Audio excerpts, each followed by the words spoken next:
Are you serious? Are you serious? Ebola. I mean, it's still happening, folks. And the concerns are everywhere. And the reactions are not uniformal, but there seems to be various reactions. Now, what we have now is we do know that Dr. Craig Spencer does have Ebola and is in Bellevue Hospital in New York City. Now, a 5-year-old boy is under observation also, New York City.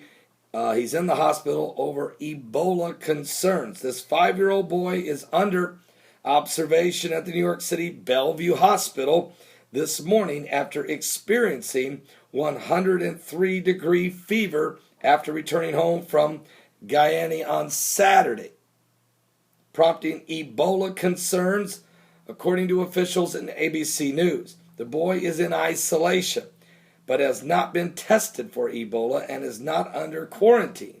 But the city's health department does have him in isolation. The New York City Ebola patient looks better after the plasma treatment. Ebola in America certainly is a timeline of a deadly virus. Ebola worldview. Who has it and where? These are some of the concerns. Matter of fact, another headline: White House questions new Ebola rules.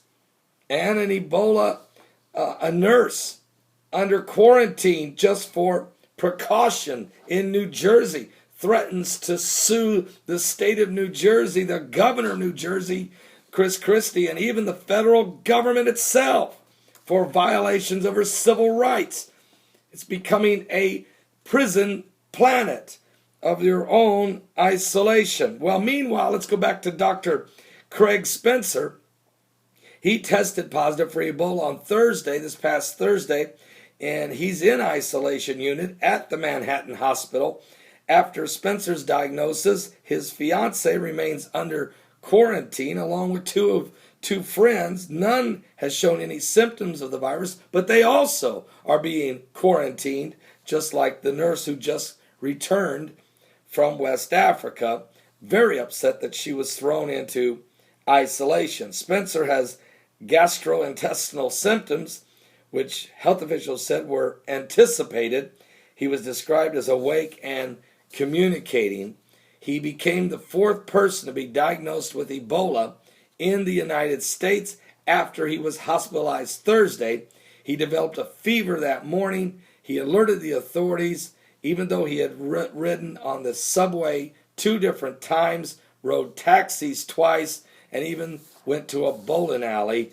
We know now he does have Ebola. Well, let's keep praying. This situation is getting more dangerous. Matter of fact, the mandatory quarantining of travelers from Ebola-affected West African countries is now coming under fire as the White House and top U.S. health officials are upset at the treatment of a nurse who is being held in isolation under the new measures of a new law passed in New Jersey.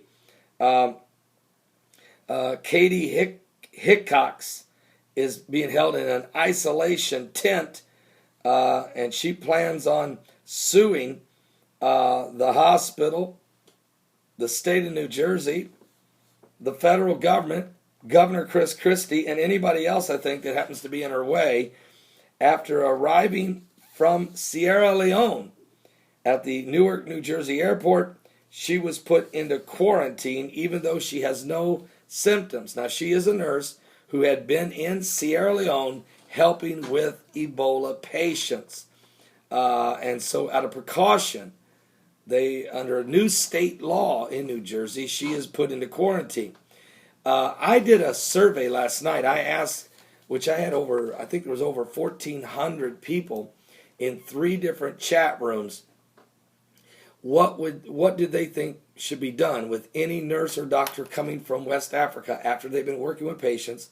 Should they be put into isolation for 21 days just out of precaution before releasing them into the general public or not? And folks, 95% of the people who participated in that question voted yes. Put every doctor and nurse and health worker who comes back from West Africa after they're heroes now. They're doing brave work. Believe me, we need people to do this. But out of precaution for the safety of the American public, let them all stay 21 days in an isolation tent before releasing them back into the public. Do this for safety for the general public. My question is, and that was 95%. My question is, but what about the rest of the people traveling who are not health professionals, but coming out of those countries? I would think everyone that comes out of those 3 countries should be done this way, isolated. And if that's the case, well, maybe you shut down the flights from Sierra Leone, Liberia, and Guinea, and shut down the flights and only allow health professionals, doctors, nurses, and health workers to come back and forth under quarantined aircrafts, and put all of those workers in 21-day isolation.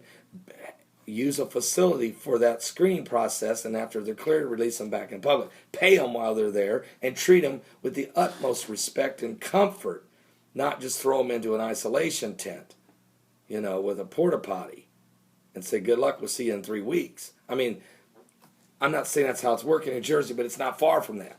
So we really need to, this has to be a universal effort. Ebola's not going away next week because you're tired. After Halloween's over, which I hate Halloween, by the way, after that's over, are you going to just forget about Ebola and hope it goes away because the holidays are coming up? We can't be dealing with this issue. Folks, we're going into a high flu season, and we're going into the holidays of Thanksgiving and Christmas and New Year's. There'll be a lot of people traveling. I mean, this is the most vulnerable time of all. And so some of these rules and regulations need to be scrutinized before we go any further. All right? So anyway, I want to thank Nick of New York for this report, as well as my wife, Heidi, for this information.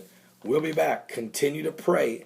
This is a world under a plague, and I believe that you can find it in the book of Revelation. In the 15th chapter of the book of Revelation, the Bible talks about these 7 last plagues that will be poured out upon the earth. Matter of fact, even Jesus in Matthew 24 told us there would be famines, and there would even be pestilences or diseases, plagues that would break out. And man, we've got a lot of them happening right now as we speak. This is what the scripture said, though, in Revelation 15. One verse, it says, "And I saw another sign in heaven, great and marvelous, 7 angels, having the 7 last plagues, for in them is filled up the wrath of God." Could Ebola be the first of the final 7 last plagues of the Bible? Well, time will tell. Certainly we're living in the last days, and we're seeing every area of the Bible, every apocalyptic sign coming forth, pointing us to the near return of Jesus Christ. Are you saved? It's time to give your life to the Lord.